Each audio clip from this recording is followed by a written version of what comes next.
அனைவருக்கும் வணக்கம். கற்பனையா ஒரு கேள்வி கேட்குறேன். ஒரு சாதாரண மனுஷன். அவங்ககிட்ட பெருசா பணபலமோ அல்லது பின்புலமோ இல்ல. ஆனா, அவன் ஒரு விஷயத்த முயற்சி பண்றான். எப்படியாச்சும் ஒரு விஷயத்த முயற்சி பண்ணி இத இந்த மாரி நடக்கணும் அப்படின்னு சொல்லி முயற்சி பண்ணி ஏதேதோ பண்ணி பார்க்குறான். ஆனா, அவன் தோத்துக்கிட்டே இருக்கான். அவனால ஒண்ணுமே பண்ண முடியல. விரக்தியின் உச்சத்துக்கு போயிடுறான். ஃப்ரஸ்ட்ரேஷனுடைய பீக் அத ரீச் பண்ணிடுறான். அந்த ஃப்ரஸ்ட்ரேஷன் அவன என்ன பண்ணும்? என்ன வேணா பண்ணும். அவன் என்ன முடிவு வேணா எடுக்கலாம். இதே மறுபடியும் கற்பனையிலேயே சொல்றேன். அந்த மனுஷங்கிட்ட பார்த்தீங்கன்னா, எல்லாமே இருக்குது. அவங்ககிட்ட அதிகாரம் இருக்குது, அவங்ககிட்ட கவர்மெண்ட் இருக்குது, அவங்ககிட்ட எல்லா டிபார்ட்மெண்ட் இருக்குது, அவங்ககிட்ட ஒரு மாபெரும் வழக்கறிஞர் அணி இருக்குது, அவங்ககிட்ட கணக்கில் அடங்காத பணம் இருக்குது, அவங்ககிட்ட பார்த்தீங்கன்னா மீடியா அவ்வளோ மீடியா இருக்குது, அவனுக்காக பேசுறதுக்கு நூற்றுக்கணக்கான ஆயிரக்கணக்கான புகழ்பெற்ற நபர்கள்லாம் இருக்கிறாங்க. இவ்வளவு இருக்குது. அவங்ககிட்ட அவனுடைய சொந்த கட்சிகள் இருக்குது, அவங்ககிட்ட அவனுடைய கூட்டணி கட்சிகள் இருக்குது. இன்னும் சொல்ல போனா அவனுக்காக பேசுறதுக்காக அவனை இத்தனை நாள் எதிர்த்துட்டு வந்த கட்சிகள்லாம் கூட இருக்குது. அப்படி லெவல்ல ஒருத்தன் இருக்கு. அப்படி இருந்து பயங்கரமா ஒரு முயற்சி பண்றான். அப்படி முயற்சி பண்ணியும் அதுலயே அவன் தோத்து போறான். அவன் நினைச்சு எதையுமே பண்ண முடியல. இப்ப இவனுக்கு விரக்தி வருது. ஃப்ரஸ்ட்ரேஷனுடைய பீக்குக்கு இவன் போறான். இவன் என்ன பண்ணுவான்? அவன் முதல்ல சொன்னவன் ஒண்ணுமே இல்லாதவன்.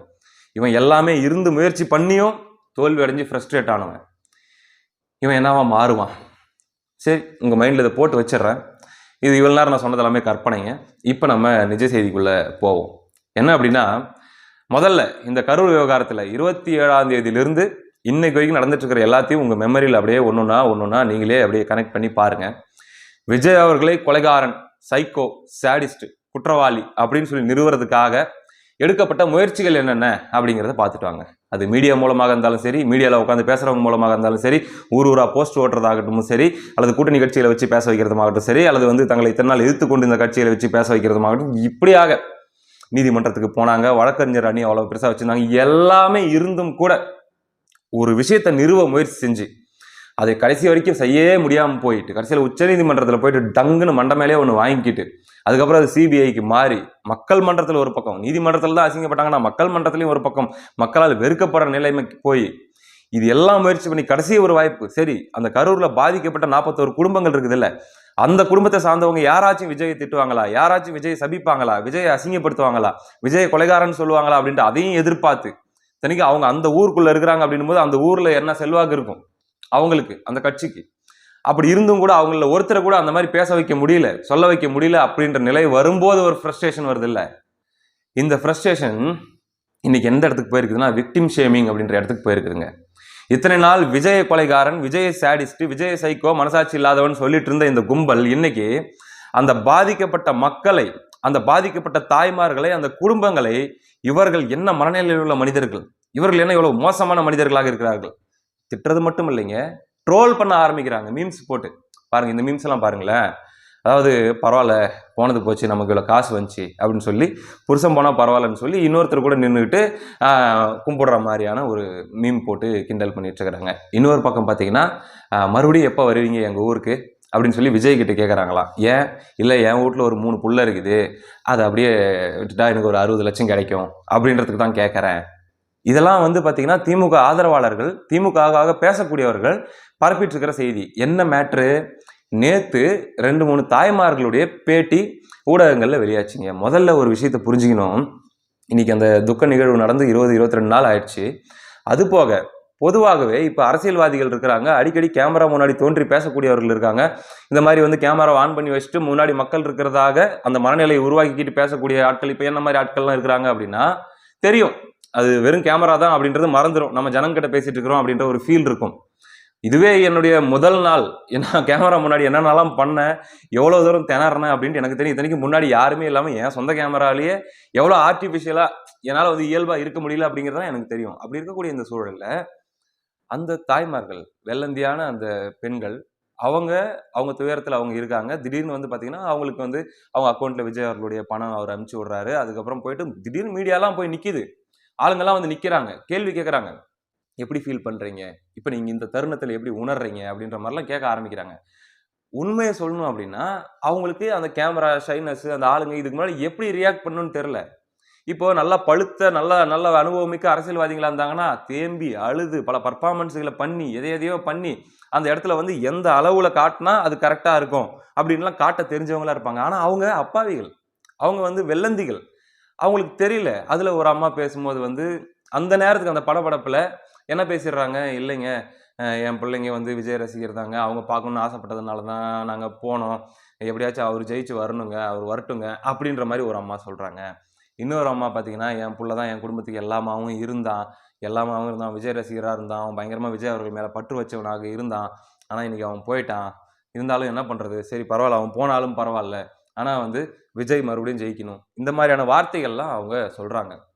டக்குன்னு பார்க்கறதுக்கு நமக்கு ஏய் என்னம்மா வீட்டில் ஒரு பிள்ளைய பறி கொடுத்துட்டு கொஞ்சம் கூட இப்படி பேசிட்டு இருக்கிறியே அப்படின்ற மாதிரி தோணினாலுமே கூட, இந்த இன்னொரு பக்கம் பார்த்தீங்கன்னா, என்னப்பா இவங்களுக்குலாம் ஒரு சோகம் கூட இருக்காதா, பிள்ளைய பெற்றிருக்காங்க, பிள்ளைய பறி கொடுத்துருக்காங்க, கண்ணில் ஒரு சொட்டு தண்ணி இல்லை, இப்படின்லாம் வெளியே இருந்து ஜட்ஜ்மெண்ட் பண்ணாலுமே கூட இந்த 20 நாட்கள் அவங்க எப்படி கடந்திருப்பாங்க, 20 பகல் 20 இரவுகளை அவங்க எப்படி கடந்திருப்பாங்க, அவங்களுடைய முதல் நாள் அவங்களுடைய மனநிலை என்னவா இருந்திருக்கும், ஒவ்வொரு நாளும் எத்தனை அரசியல்வாதிகள் அல்லது வந்து எத்தனை இது சம்பந்தமாக அவர்களை தனிப்பட்ட முறையிலோ நேரடியிலையோ ரகசியமாகவோ அல்லது வந்து நேர்முகமாகவோ வந்து அவங்க கிட்ட பேசினவங்க என்னென்னலாம் பேசியிருப்பாங்க, எப்படி எப்படிலாம் அவங்க மண்டையை கழுவிருப்பாங்க, எத்தனை நபர்களை அவங்க கடந்து வந்திருப்பாங்க, இவ்வளோ ட்ராமா அவங்களுக்குள்ள இருக்கும் அப்படின்றது எல்லாமே நம்ம முதல்ல அதை யோசிச்சு பார்க்கணும்.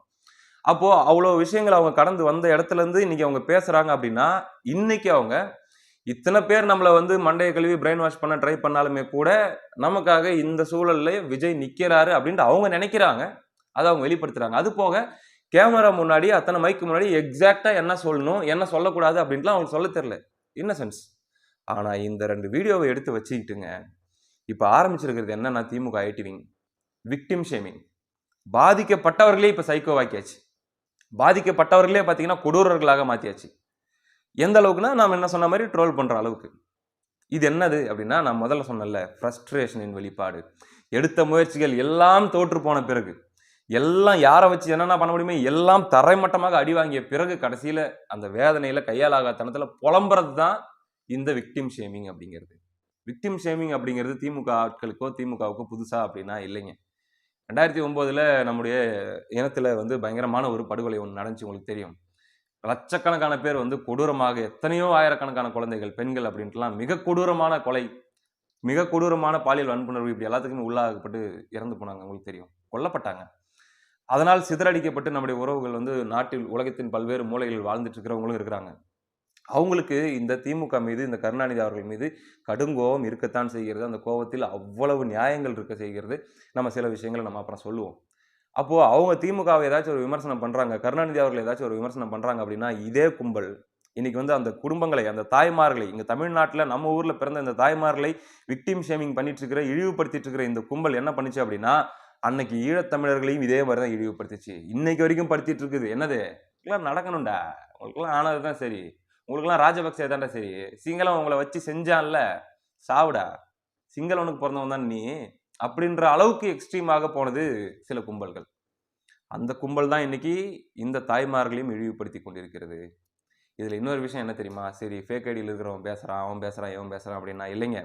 திமுகவுக்காக இன்னைக்கு வந்து ராஜ்யசபா எம்பியாக மாறி இருக்கிற கவிஞர் சல்மா அவர்கள், அவங்களாம் கூட பேசுறாங்க. என்னது, அந்த தாய்மார்களுடைய மனநிலையை எக்ஸாக்டா அவங்க உள்ள எப்படி ஃபீல் பண்றாங்க, இப்போ அவங்க சோகமா இருக்கிறாங்களா அல்லது வந்து விஜய் வந்தா போதும் அப்படின்ற மனநிலையில் இருக்காங்களான்றதால இவங்க ஆய்வு பண்ணி முடிச்சிட்டாங்க. நான் சொன்னாலும் இப்படி ஸ்கேன் பண்ணிடுவாங்க சிட்டி. இந்த ரோபோ படத்தில் வந்து எப்படி ஒரு புக்கு, இவ்வளோ பெரிய புக்கை எடுத்து இப்படி ஒரு செகண்டில் ஸ்கேன் பண்ணிடுறாரோ ரோபோ, அந்த மாதிரி வந்து இவங்க ஸ்கேன் பண்ணிடுவாங்க அந்த மக்களுடைய மனநிலையெல்லாம் எப்படி இருக்குதுன்ட்டு. தன் பிள்ளை மரணத்தையே துச்சமாக நினைக்கும் தாய்களை பார்க்கும்போது இவர்களால் எப்படி பிறரை சமூகத்தில் நேசிக்க முடியும் என்று கவலையாக இருக்கிறது. ஐயோ சாமி, மனிதத்தின் உச்சத்தை தொட்டு விட்டார்கள். ஏன்னா அப்படிப்பட்ட புனிதர்கள் இவர்கள்.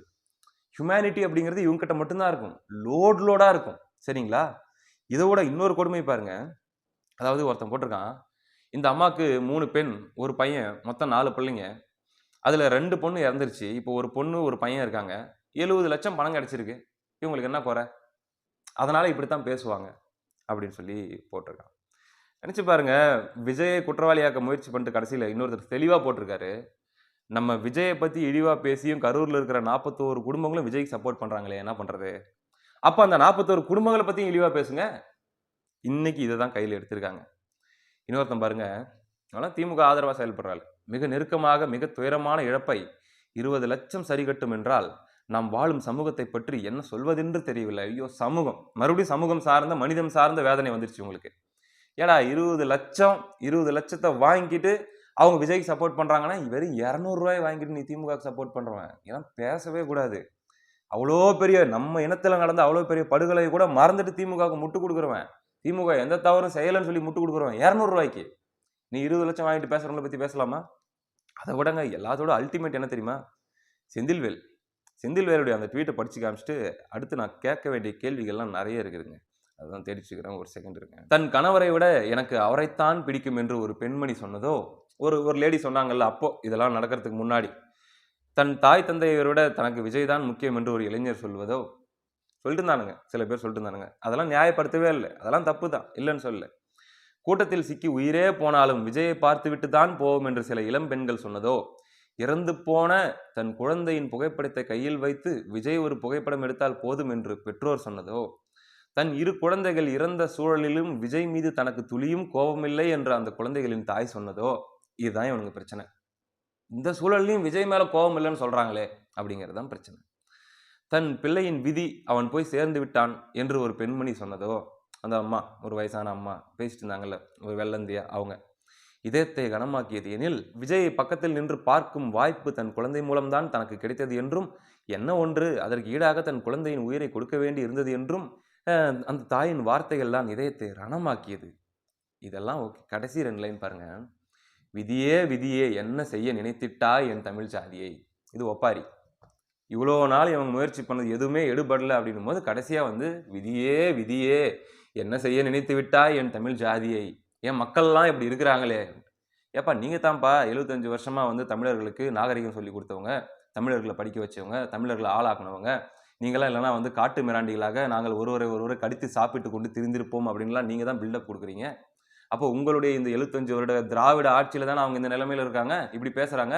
20 லட்சம் வாங்கிக்கிட்டு உங்களுடைய லாஜிக் படி பிள்ளைங்களையே வந்து போனா பரவாயில்ல அப்படின்னு பேசுற இடத்துல அவங்க இருக்காங்க அப்படின்னா, அப்படிப்பட்டவர்களாக அப்படிப்பட்ட நிலையில் அவர்களை வைத்திருக்கிறது நீங்க தானே அப்படின்னு ஒரு கேள்வி வரலாம், வரும்.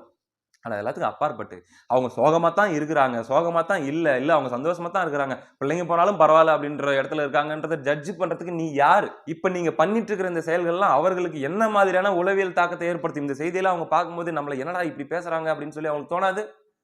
இருக்கட்டுங்க. விதியே விதியே என்ன செய்ய நினைத்தாய் என் தமிழ் ஜாதியை. அவ்வளோ உனக்கு தமிழ் ஜாதிகள் மேல, தமிழ் ஜாதிகள் தமிழர்கள் மேல உங்களுக்கு அவ்வளவு பற்றாயா? உனக்கு இதுவே உனக்கு சாடிஸ்ட் மாதிரி தோணுது, இந்த தாய்மார்கள் சொல்லக்கூடிய இந்த கருத்தே உனக்கு சைக்கோத்தனமா தோணுது அப்படின்னா, நாங்களும் கேட்போம்ல.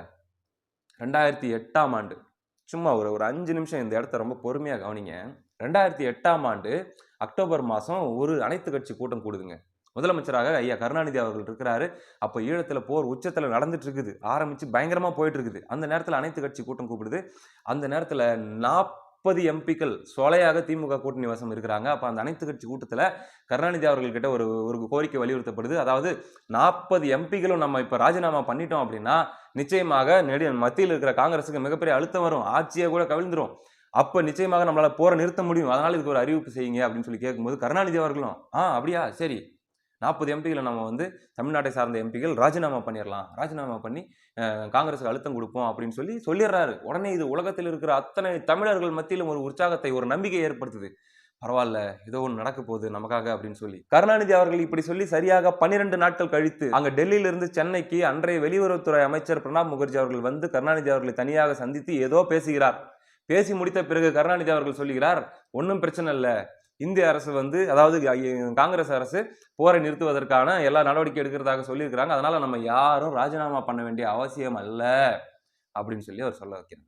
சொல்லிடுறாரு, ராஜினாமா பண்ண வேண்டிய தேவை இல்லைங்க, அதெல்லாம் ஒன்றும் இல்லை, கரெக்டாக போயிட்டு இருக்குது அப்படின்ட்டு.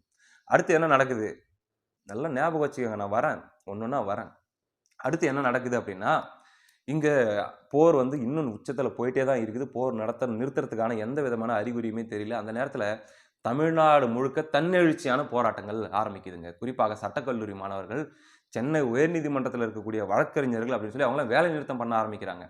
அவங்க போராட ஆரம்பிக்கிறாங்க. அப்போ அவர்களை அடித்து அவர்கள் மண்டையை பிளந்தது இதே திமுக அரசு.